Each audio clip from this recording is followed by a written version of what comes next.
আমি নিম্ন স্বাক্ষরকারী ফখরুদ্দিন আহমেদ বাচ্চু সত্য বিএনপি থেকে বহিষ্কৃত ময়মনসিংহ দক্ষিণ জেলা বিএনপির যুগ্ম আহ্বায়ক এবং বালুকা উপজেলা বিএনপির আহ্বায়ক।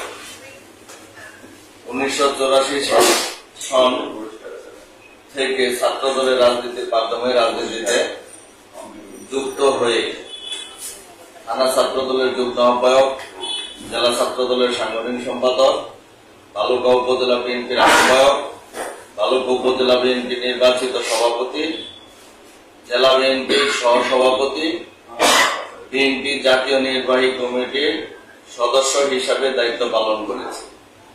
সর্বশেষ 2024 পর্যন্ত ময়মনসিংহ দক্ষিণ জেলা বিএনপির যুগ্ম আহ্বায়ক ও বালুকা উপজেলা বিএনপির আহ্বায়কের দায়িত্ব পালন করেছি।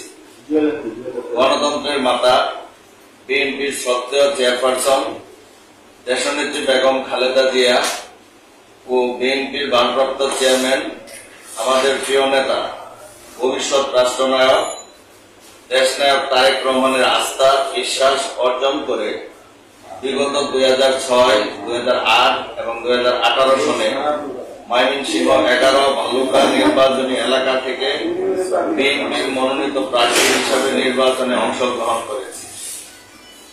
স্বৈরাচার এরশাদ বিরোধী আন্দোলনের সময়ে 3 বার, 1996 পর শেখ হাসিনা সরকারের আমলে 2 বার গ্রেপ্তার হয়ে কারাভোগ করেছে।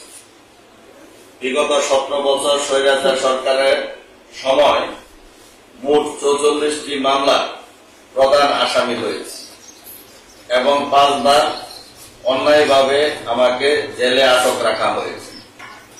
2014 সনের 5ই জানুয়ারি নির্বাচনের পূর্বে বিএনপির চলমান আন্দোলনে বালুকা রাজপথে মিছিল করার সময় আইন শৃঙ্খলা বাহিনীর ছোড়াগুলিতে আহত হয়েছিলাম। সর্বশেষ জুলাই আগস্ট মাসের ছাত্র জনতার আন্দোলনে কেন্দ্রীয় বিএনপির নেতৃবৃন্দের নির্দেশনায় বালুকার সর্বস্তরের দলীয় নেতাকর্মীদের সঙ্গে নিয়ে ছাত্র জনতার সাথে আন্দোলনে অংশগ্রহণ করে সক্রিয় ভূমিকা পালন করেছে। বিগত 25 জুলাই ময়মনসিংহ শহরে ছাত্র জনতার মিছিলে অংশগ্রহণের পর পুলিশের লাঠিচার্জে আমার পায়ে আঘাত লাগে এবং পা ভেঙে গুরুতরভাবে আহত হই। 5ই আগস্ট ছাত্র জনতার আন্দোলনে বাংলাদেশ দ্বিতীয়বার স্বাধীনতা লাভ করার পর তালুকা বিএনপির আহ্বায়ক হিসাবে দলীয় প্রধান বিএনপির ভারপ্রাপ্ত চেয়ারম্যান দেশনায়ক তারেক রহমানের দিক নির্দেশনায় আইন শৃঙ্খলা রক্ষায় দলীয় নেতাকর্মী সহ সেনাবাহিনী, পুলিশ এবং প্রশাসনের সাথে সমন্বয় করে কাজ করি। আল্লাহর রহমতে বালুকাতে কোনো অরাজকতা পরিস্থিতি সৃষ্টি হতে দেয়নি এবং বালুকা উপজেলায় হিন্দু, বৌদ্ধ, খ্রিস্টান ধর্মাবলম্বীদের উপর কোনো আঘাত আসতে দেয়নি। 5ই আগস্ট পরবর্তী পরিস্থিতির পর দলীয় নেতাকর্মী সহ উপজেলা পরিষদ, থানা সহ সরকারি স্থাপনা দুর্বৃত্তদের হাত থেকে রক্ষা করার জন্য দলীয় নেতাকর্মী দিয়ে পাহারা বসিয়েছি। বিনা ভোটে নির্বাচিত আওয়ামী লীগের সন্ত্রাসী ভুটচুর এমপি, উপজেলা চেয়ারম্যান, মেয়র, জনপ্রতিনিধিরা পালিয়ে যাওয়ার পর বিগত আন্দোলনে হামলাকারী সন্ত্রাসী দুর্বৃত্তদের বিরুদ্ধে 5-6টি মামলা দায়েরের ব্যবস্থা করেছি। বালুকা উপজেলা একটি শিল্প ও কলকারখানা অধ্যুষিত এলাকা। পরিবর্তিত পরিস্থিতিতে যাতে কোনো বিশৃঙ্খলা তৈরি না হয় তার জন্য স্থানীয় সব পক্ষ একত্রিত হয়ে প্রকৃত ব্যবসায়ী, বিএনপির সাথে সম্পৃক্ত নেতৃবৃন্দ শিল্প প্রতিষ্ঠানে বৈধ ব্যবসা করার জন্য আমার নিকট সুপারিশের আবেদন করেন। আর আমি স্থানীয় সমস্ত দলীয় নেতৃবৃন্দ উপকৃত ব্যবসায়ীদের বৈধভাবে ও কোম্পানির নিয়মের মধ্যে ব্যবসা পরিচালনার সুপারিশ করেছি মাত্র। এখানে উল্লেখ যে আমার পরিবারের এবং আত্মীয় স্বজনের কাউকে এ ব্যবসায় যুক্ত করি নাই। এ বিষয়ে স্থানীয় আইন শৃঙ্খলা বাহিনীর পরামর্শ ছিল, যাতে আইন শৃঙ্খলা পরিবেশে কোনো বিশৃঙ্খলা তৈরি না হয়। আমি কোনো শিল্প প্রতিষ্ঠানে সশরীরে যাইনি, এমনকি টেলিফোনে বা লোক পাঠিয়ে হুমকি প্রদান করিনি।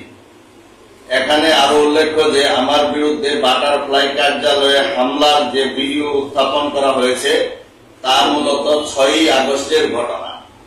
ওই সময়ে অনেক ঘটনাই নিয়ন্ত্রণের বাইরে ছিল। এছাড়া পরবর্তীতে ভিডিও ফুটেজ যাচাই করে ওই ঘটনার সাথে দলীয় কোনো নেতা কর্মী জড়িত থাকার প্রমাণ মিলেনি।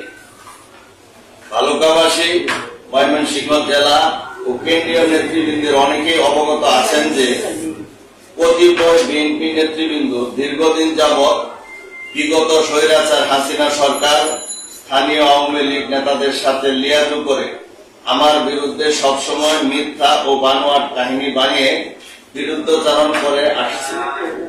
তারই ধারাবাহিকতায় এই সুপারিশকে কেন্দ্র করে সামাজিক যোগাযোগ মাধ্যম ও কিছু পত্র পত্রিকায় অতিরঞ্জিত করে নিউজ করে আমার ব্যক্তিগত ও দলীয় ভাবমূর্তি ক্ষুণ্ণ করা হয়েছে। পরবর্তী সময়ে বিষয়টি দলের ভারপ্রাপ্ত চেয়ারম্যান দেশনায়ক জনাব তারেক রহমানের দৃষ্টিগোচর হলে তিনি দলের পক্ষ থেকে আমার বিরুদ্ধে সাংগঠনিক ও আইনগত ব্যবস্থা গ্রহণ করার নির্দেশ প্রদান করেন। ওই সুপারিশটি আমি সরল মনে করেছি, আমার অন্য কোনো উদ্দেশ্য ছিল না। এই ঘটনায় দলীয় ভাবমূর্তি যদি ক্ষুণ্ণ হয়ে থাকে, ভালুকাবাসী, দেশবাসী যদি মনে কষ্ট পেয়ে থাকেন, আমি বিনীতভাবে দুঃখ প্রকাশ করছি এবং ক্ষমা প্রার্থনা করছি। আমি দীর্ঘদিন বিএনপির একজন পরীক্ষিত কর্মী। দীর্ঘদিন যাবৎ বিএনপি করে সামাজিকভাবে সম্মানিত হয়ে আজকের এ পর্যায়ে এসেছি। আমাকে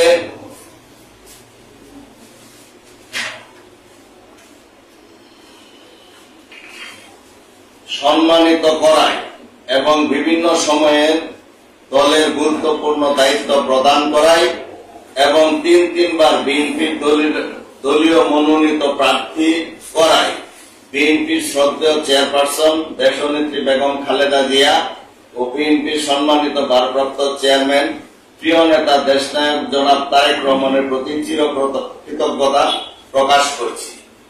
এ পর্যন্ত আমার বিরুদ্ধে নেওয়া দলীয় সিদ্ধান্ত আমি মাথা পেতে নিয়েছি। যে ঘটনা কেন্দ্র করে আমার বিরুদ্ধে সাংগঠনিক আইনগত ব্যবস্থা গ্রহণ করা হয়েছে সে বিষয়ে বিএনপির ভারপ্রাপ্ত চেয়ারম্যান প্রিয় নেতা দেশনায়ক জনাব তারেক রহমান এর নিকট একটি নিরপেক্ষ তদন্ত কমিটির মাধ্যমে যাচাই বাছাই করে আমি নির্দোষ প্রমাণিত হলে আমার বিরুদ্ধে নেওয়া সাংগঠনিক ও আইনগত ব্যবস্থা প্রত্যাহারের অনুরোধ করছি। আমি বিএনপির একজন পরীক্ষিত কর্মী। যতদিন বেঁচে থাকব বিএনপির একজন কর্মী হিসাবে মানুষের সেবা করে যাব এবং সামাজিক কাজ করে যাব। প্রিয় সাংবাদিক ভাইরা, আমার উল্লেখিত বক্তব্য সমূহ বিএনপি, ভালুকাবাসী, দেশবাসীকে জানানোর জন্য ইলেকট্রনিক্স মিডিয়া, প্রিন্ট মিডিয়া ও সামাজিক যোগাযোগ মাধ্যমে ব্যাপক প্রচারের অনুরোধ করছি। ধন্যবাদ সকলকে। আসসালামু আলাইকুম।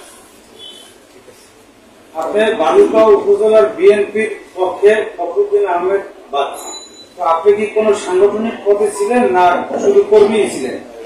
আমি বালুকা বিএনপির সাবেক সভাপতি, আহ্বায়কের দায়িত্বে ছিলাম।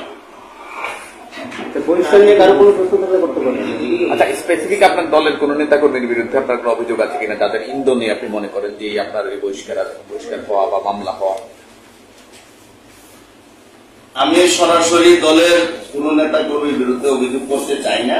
আমার কেন্দ্রীয় এবং জেলা নেতৃবৃন্দ জানেন যে একটা চক্র সেখানে আওয়ামী লীগের সাথে আঘাত করে ব্যবসা বাণিজ্য পরিচালনা করে এবং রাজনৈতিক ভাবে আমাদেরকে বিভিন্নভাবে হয়রানির শিকার করে, যে কারণে আমার নামে ভালুকা থানায়, ময়মনসিংহ জেলায় এবং ঢাকার বিভিন্ন থানায় মামলা হয়ে থাকে।